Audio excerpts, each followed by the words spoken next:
The real story. Horror. Only. At Mr. Scare.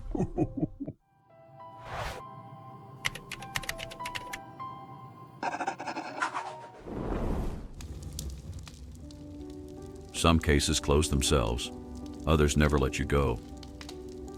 I used to believe that some cases stayed buried, neatly filed away in the archives, forgotten as the years passed. But some cases follow you like a shadow, whispering in the dark corners of your mind when you least expect it.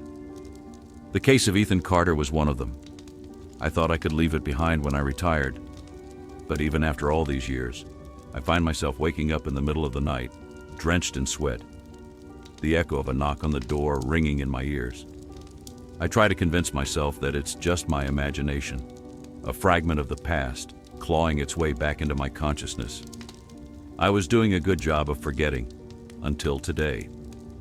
The coffee shop was quiet, the kind of place where time seemed to slow down. The winter air outside pressed against the fogged-up windows, and the scent of freshly brewed coffee lingered in the air. The low hum of conversations blended with the occasional clink of a spoon against porcelain. Across from me sat Mike, an old colleague from the force. We hadn't seen each other in years, but the moment I received his message, I knew what he wanted to talk about. Mike stirred his coffee absent-mindedly, his eyes fixed on the swirling liquid as he spoke. "Do you still think about Ethan Carter?" My grip on my cup tightened. The familiar name sent a chill through me, though I tried to suppress it. "Why bring that up now?" Mike shrugged, his gaze finally meeting mine. "I don't know. Just been on my mind. That case. It never really made sense, did it? And I remember how obsessed you were with it. You never talked about it after." I leaned back in my chair, exhaling slowly. The coffee in my cup had gone cold, but the weight in my chest had nothing to do with the temperature. Did it ever end? That was the real question. A strange feeling settled in my gut, like an itch in the back of my brain that I couldn't quite scratch. It wasn't just Mike bringing it up. Something about today, about this moment, felt wrong. I glanced around the cafe. A woman by the window typed on her laptop, her face illuminated by the blue glow of the screen. A man at the counter tapped his fingers against the table in a rhythmic motion. The radio played a jazz tune, something soft, nearly indistinguishable. And then I noticed it. The clock above the counter. It read 2 a.m. That wasn't possible. I blinked, rubbed my eyes, and looked again. No, it was 4:15 p.m. Just a trick of the mind, I told myself. But the unease remained. I placed my cup down carefully, watching the steam dissipate into the air. "You really want to hear about it? If I tell you, I'm not sure you'll sleep well tonight." Mike chuckled, but there was hesitation in his eyes. He was curious, but curiosity can be dangerous. I took a deep breath, letting the past resurface, knowing there was no turning back now. It all started with a 911 call. 2 a.m. A man claiming there was an officer outside his apartment. But there was something wrong with him. And just like that, I was back there again. The night it all began. The night I should have never answered that call. The night it all began, I was sitting in my office at the precinct, sipping a cup of coffee that had long gone cold. It was past midnight, and the city had settled into an uneasy stillness. The kind of quiet that always made me feel like something was about to go wrong. Then the phone rang. It was 2 a.m., and dispatch patched me through to a 911 call from a man named Ethan Carter. His voice was shaking, but he was trying to sound calm. "There's an officer outside my apartment, but something's wrong with him." I straightened in my chair, immediately alert. "What do you mean something's wrong? Is he threatening you?" No, he's just standing there."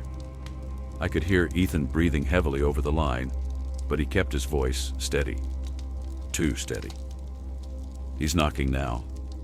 pause, but I never called the police. A slow chill crept up my spine. Okay, Ethan, listen to me. Do not open the door. Do you understand?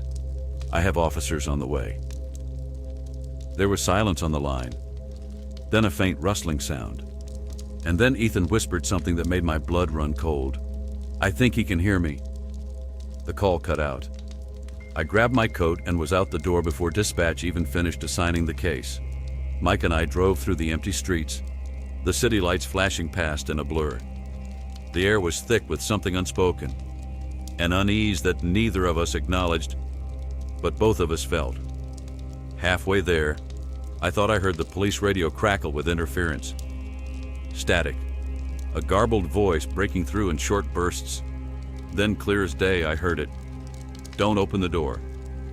I blinked, my grip tightening on the wheel. My mouth felt dry. The words had come from the radio, hadn't they? Mike turned to me, eyes narrowed. What the hell did you just say? I looked at him, confused. What? You just said something. You mumbled it, like you didn't even realize you were speaking. My stomach twisted. I hadn't said a word. Had I? For the rest of the drive, neither of us spoke again. When we arrived at Ethan Carter's apartment, the door was slightly ajar. The hallway light flickered overhead, casting long, jagged shadows across the floor. I stepped inside first, gun drawn. The air inside was stale, unmoving, like no one had breathed in it for hours. The place was empty. No sign of Ethan Carter. No overturned furniture. No struggle. Just a small, old-fashioned tape recorder sitting on the coffee table, still running. Mike stayed near the doorway, shifting uncomfortably. Something feels wrong about this place. I pressed play. A moment of static. Then Ethan's voice came through, a low, terrified whisper. He's here. A heavy knock echoed through the apartment, not from the front door, but from inside. Mike stepped back instinctively, his hand hovering near his gun. Tell me you heard that. I couldn't answer, because if I did, I'd have to admit that I wasn't sure what was real anymore. The knock echoed through the apartment, deep and resonant, vibrating through the walls. Mike and I both froze. My grip on my gun tightened, my breath held, waiting for something, anything to happen. But nothing did. Mike exhaled sharply, shaking his head. Jesus, tell me that was the pipes or something. I didn't answer. The silence that followed was heavier than before, as if the air itself had thickened. Slowly, I forced myself to move. I turned toward the hallway where the knock had come from. The bedroom door was slightly ajar. The darkness beyond it felt almost unnatural, swallowing the dim light from the living room. Mike whispered behind me, Ethan, if you're in there, say something. Nothing. I pushed the door open with my foot, gun raised. The bedroom was empty. No sign of Ethan. The sheets on the bed were messy but undisturbed. The only thing that stood out was the closet door, wide open. I stepped closer, my instincts screaming at me to be ready for anything. But when I shined my flashlight inside, there was no one there, just hanging clothes and an old shoebox on the floor. Mike sighed behind me. Maybe he ran. I turned toward him, frowning. Ran? From what? The door was open when we got here, but there's no sign of forced entry. And why would he leave behind a recording like that? Mike rubbed his temple, frustration creeping into his voice. I don't know, man. But I do know one thing. This doesn't feel right. I couldn't argue with that. The whole place felt wrong, like the air itself was tainted with something unseen. And then I saw it. A cup of coffee, sitting on the bedside table, still steaming. I turned to Mike. If he ran, why is his coffee still hot? Mike didn't have an answer. We combed through the apartment, but there was nothing. No signs of a struggle. No messages. No blood. Just an eerily normal-looking home, missing only one thing, its owner. Then we found the security camera, mounted in the corner of the living room, blinking a tiny red light. Still recording. Mike moved to check the monitor, but as soon as he turned it on, the screen flickered with static. The timestamp in the corner read 2:00 a.m., the exact moment Ethan had called 911. And then, for just a second, the static cleared. On the screen, Ethan stood in the middle of the living room, staring at the front door. But he wasn't alone. Behind him, just out of the shadows, was a figure, unmoving, featureless. And then the feed cut out. Mike cursed, stepping back. What the hell was that? I swallowed hard, my mind racing. Ethan had never mentioned anyone else being here. I rewound the footage, played it again. But this time, Ethan was alone. The figure was gone. My phone buzzed in my pocket. A text message from an unknown number. You're asking the wrong questions. I looked up at Mike, my pulse hammering. Something was very, very wrong. I sat on the bed, staring at my phone screen. The message was gone. The one I had seen last night. You're asking the wrong questions. It had vanished without a trace. I checked my message history. Nothing. Mike, leaning against the window frame, noticed the tension in my face. Something wrong? I hesitated before shaking my head. No, just tired. Mike's eyes lingered on me for a moment longer, but he didn't press the issue. We left the apartment, but the unease didn't. That night I lay awake in my bed, staring at the ceiling. Thoughts of Ethan's disappearance gnawed at my mind. I had missed something, something important. The next morning I still couldn't shake the feeling. Around noon I grabbed my keys and left. When I arrived at the apartment, Mike was already there, waiting by his car. I knew you'd come back, he said dryly. The apartment had been officially sealed by the police. Yellow crime scene tape stretched across the doorway. Mike seemed reluctant, but I wordlessly pulled out a key and unlocked the door. Mike stiffened. Where the hell did you get that? I didn't answer, because I didn't know. Inside, the air was heavy with dust and silence, but something felt off. The coffee cup on the table, cold now. It had been warm when we left. A jacket that had been neatly placed on a chair was now crumpled on the floor. The wardrobe door in the bedroom was now fully shut, though I was sure it had been slightly ajar before. Mike looked around, his face tightening. It's like someone's been living here. I remained quiet, a cold sensation creeping into my bones. I had the strangest feeling that I had stood here before, that I had lived here. But that was impossible, wasn't it? Mrs. Margaret Lewis, Ethan's next-door neighbor, opened her door cautiously. Her wrinkled eyes studied us with hesitation. I already spoke to the police, she said, voice weary. We just have a couple more questions, Mike reassured her. She sighed and nodded. She recounted the night Ethan disappeared. At exactly 2:00 a.m., she had heard a knock on her door. When I opened it, she said, her voice lowering, there was no one there. Just silence. My stomach clenched. But the night before, she continued, Ethan was different. Mike frowned. Different how? He kept staring at my door, like he was expecting someone. What did he say? I asked. Mrs. Lewis hesitated. He was mumbling to himself. Something about the man at the door. She paused, brow furrowing as if trying to recall a memory that didn't fit. He said a name too, but I don't remember it. I felt an odd sense of relief. If she didn't remember, it meant she hadn't said my name. Then she frowned deeper. You know, now that I think about it, I never actually saw Ethan's face clearly. I stiffened. What do you mean? Mrs. Lewis shook her head. I'd see him pass by, sure, but he was always turned away, or the lighting wasn't right. I can remember his height, his build, but I can't picture his face. She looked between me and Mike. Strange, isn't it? Mike gave a slow nod, but his gaze flickered toward me, filled with something unreadable. Back inside the apartment, the tension between us was palpable. Mike was watching me too closely now, scrutinizing me in a way that made my skin crawl. Mike's gaze landed on something on the table. "What's that?" I followed his line of sight. A small crumpled note lay there. He was never alone. My fingers curled into a fist.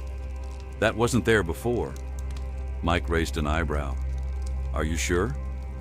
"Yes." But Mike's expression darkened. "James, you just picked it up." I looked down.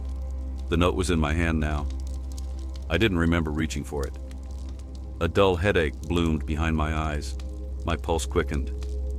"Mike, what aren't you telling me?" Mike studied me for a long time, then said quietly, "It's not me, James. You're the one hiding from yourself." A chill ran down my spine. I pulled out Ethan's old voice recorder and hit play. The static buzzed before the distorted voice emerged. "You opened the door." I flinched. The voice was warped, mechanical, like it had been altered. Mike listened intently, but his expression remained neutral. I rewound the tape and played it again. The voice sent a shudder down my spine. It sounded almost familiar, but I couldn't place it.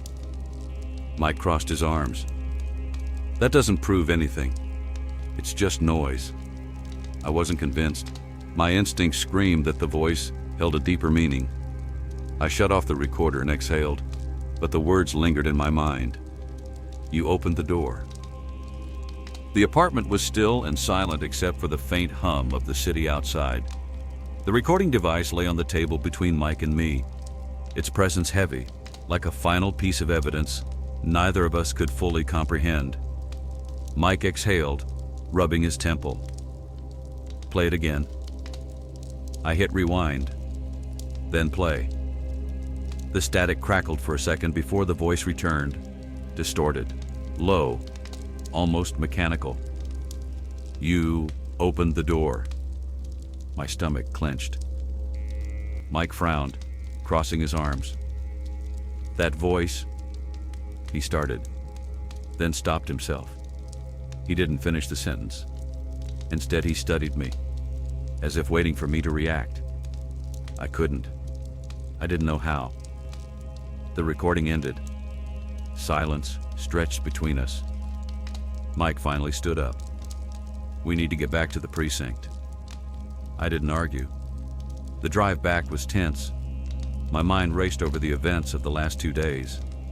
It felt like a case that should have lasted weeks, but everything had moved too fast. Too many gaps. Too many unanswered questions. At the precinct, we went straight to the lead detective's office.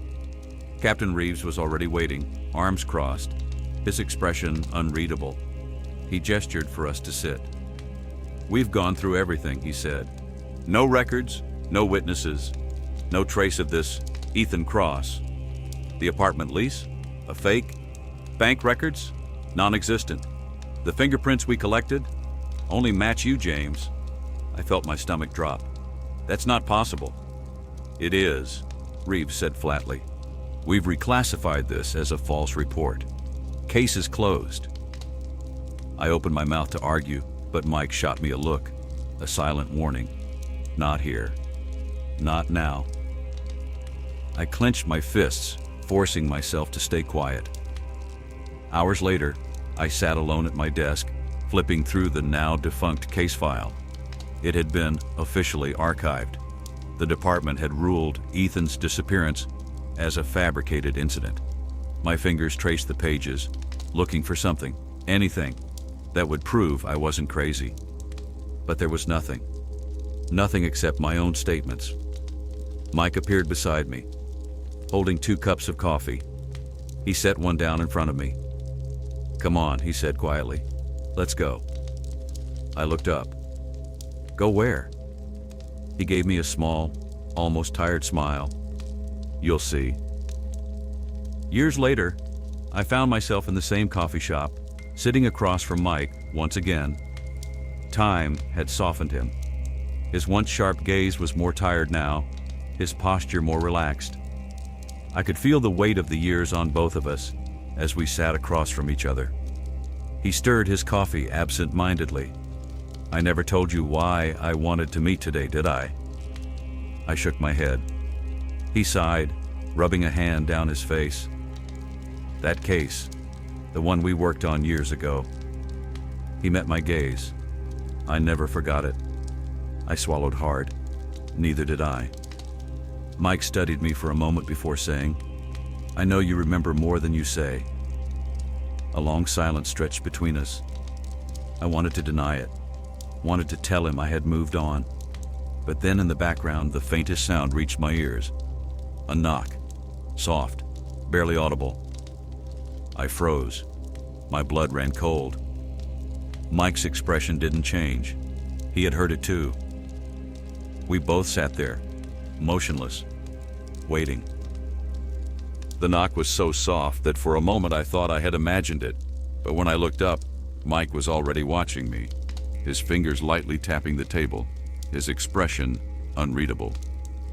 "James," he said, his voice steady, but there was an unmistakable weight to it. "You heard it, didn't you?"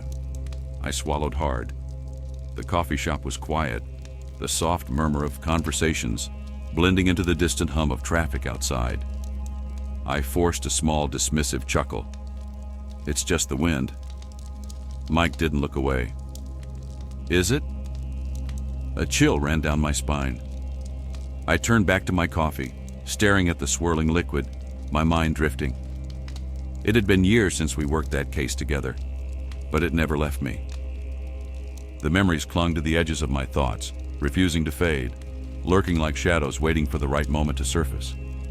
I thought back to the months after Ethan's case was shut down. Mike had never brought it up again, not directly. But now, sitting across from him, I knew this wasn't just a casual meeting. "Why did you really ask me here today?" I finally asked, my voice quieter than I intended. Mike leaned forward, elbows on the table, his gaze unwavering. "I never stopped looking, James." My grip on the coffee cup tightened. "Looking for what?" "For you," Mike said. "For the part of you that refuses to see what's right in front of you." The air between us grew heavy. My pulse quickened.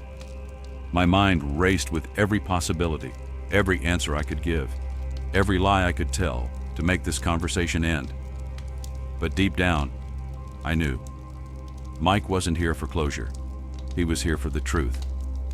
I exhaled slowly. "You always suspected, didn't you?" Mike nodded.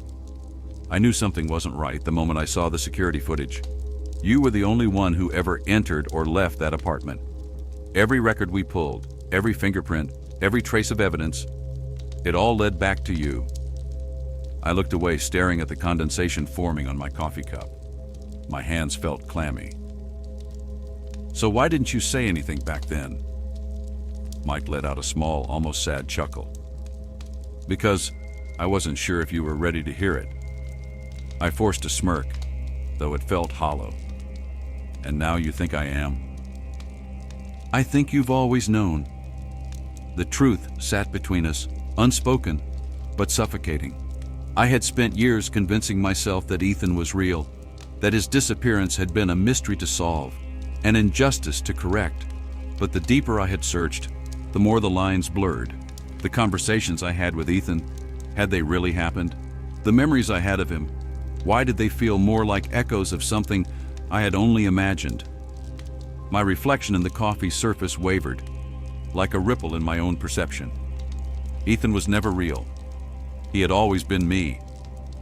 My breath hitched, my chest tightening, as the weight of the realization settled over me like a crushing tide. I clutched the edge of the table, as memories I had buried clawed their way back, filling in the blanks I had refused to acknowledge. I had called in the missing persons report. I had given the statements. I had played the role of detective searching for someone who had never existed. Mike sat patiently as I pieced it together. He didn't push, didn't force me to speak. He just watched, waiting for me to accept it. I was him, I finally whispered. I was Ethan. Mike nodded, his face softening. You were both. The air in the coffee shop felt colder. I shivered, despite the warmth of my coffee. What happens now? Mike reached into his coat pocket and placed a small USB drive on the table. This has the final audio recording from that night. I stared at it, my stomach twisting. I didn't need to listen to it. I already knew what it would say. Mike tapped the table once, then stood up, grabbing his coat. You don't have to hear it, James. But if you ever want to understand what really happened that night, it's all there. I didn't move as he walked away. The door chimed softly as he exited, leaving me alone with my thoughts. The USB sat on the table like a final piece of evidence in a case that had never truly closed. My fingers trembled as I picked it up, turning it over in my palm. I could leave it, walk away, pretend none of this had happened, or I could finally face the truth. Somewhere in the distance, beyond the city's noise, beyond the coffee shop's quiet hum, a knock echoed. Soft, barely audible. This time I didn't turn around. Thank you for watching until the end of the video. Please hit follow to support the channel, and don't forget to turn on the notification bell so you won't miss the next video. See you soon, and goodbye.